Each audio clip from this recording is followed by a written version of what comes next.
Hello, folks. This is Fiddlin Mike Ferry. Welcome to the Fiddlin Mike Ferry Podcast. Well, I was checking out the NPR website today, and I came across this piece titled Stressed Out? These 8 Skills Can Help Boost Mood and Reduce Anxiety. And this is from the Morning Edition program that was on earlier today. And I was just skimming through this piece, and I was thinking, there are a lot of connections you can make between playing the violin or the fiddle and how to lower your stress and anxiety and to boost your mood. And of course, the opposite is true as well. I've talked about that a lot, how we can easily get down on ourselves because it's such a difficult instrument. But if we take a different look at it and try to use the fact that we are musicians as this lens that can help us encourage more positivity in our lives, then the playing the fiddle or the violin becomes a tool that we can use. It can actually improve our entire quality of life. Of course, playing the fiddle or the violin is an amazing experience once you get to the point where you're over the hump and you're satisfied with where you are and you feel a lot of confidence. But it's also just something that you can invest all of your attention in and just take you to a better place with regards to your mental health. So I just want to take a look at some of these things. So basically the author of the piece, Allison Aubrey, interviewed a research psychologist by the name of Judith Moskowitz at Northwestern.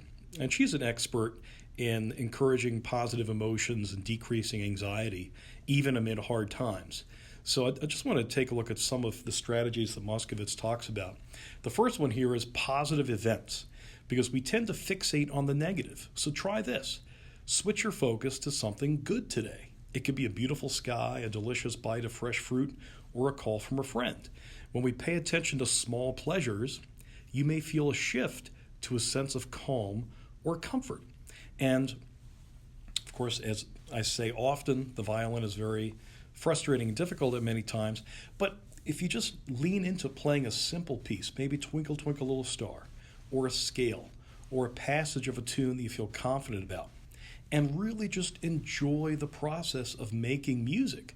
This is an example of a positive event. So instead of fixating on the negative, instead of focusing on where you aren't as a musician, focus on the fact that you can make sound come out of this instrument. You have control over the situation. It feels good to take your bow hand and to actually make sound come out of this instrument. It feels good to place your fingers down with your left hand on the strings and you feel the reverberation. So focus on those little positive events. And that actually takes us into another concept of savoring. And now that you've noticed a beautiful sky or delicious scent, take time to savor it. The goal here is to make the moment last. So you just let it linger. So again, focus on the positive and really dig into it and really appreciate the fact that you're able to do this. Gratitude is another one. I'll talk about gratitude down the road. It's such a powerful thing. Daily mindfulness. This is another recommendation. Of course, we talk all about mindfulness with my focus on the Mindful Fiddlers Club, which is my group, and also my free training that I have for folks on how to really tap into the power of the brain to help you overcome your challenges as a musician. I've got that free training at playafinefiddle.com. That's playafinefiddle.com. Mindfulness is such a powerful tool as well that we can use to tune into our experience into the present moment, to be here now instead of getting caught up in our thoughts. And whenever you practice your instrument, you're practicing mindfulness, because essentially mindfulness is being completely rooted in the present, not being focused on the past or the future or anything else, just being here now. And when you're focusing everything that you have on getting the right tone or mastering a difficult passage or trying to get your bow technique right, that is a mindful activity. So when you practice your instrument, you're actually practicing mindfulness. Let's see, positive reappraisal. This is another concept. When something unfortunate or unexpected happens, can you find a silver lining? It's a familiar concept, but Moskowitz says it can pay off. One refrain she uses in her own life is, when something bad happens, it could have been much worse. So, yes, maybe your vibrato isn't where it wants to be. Maybe you can't get this difficult bowing exactly the way you want it to go. But you got some of it right, probably. And the fact that you're spending time on it is a positive thing to dwell on as well. So the next time you're really, really frustrated with the situation, try to find a way to focus on the positive. Another idea that's really important is self-compassion. I've talked about that in a previous episode. Are you your biggest critic? If your self-talk is negative, that's a good clue. Many of us hold ourselves to a very high standard that we would never expect of anyone else.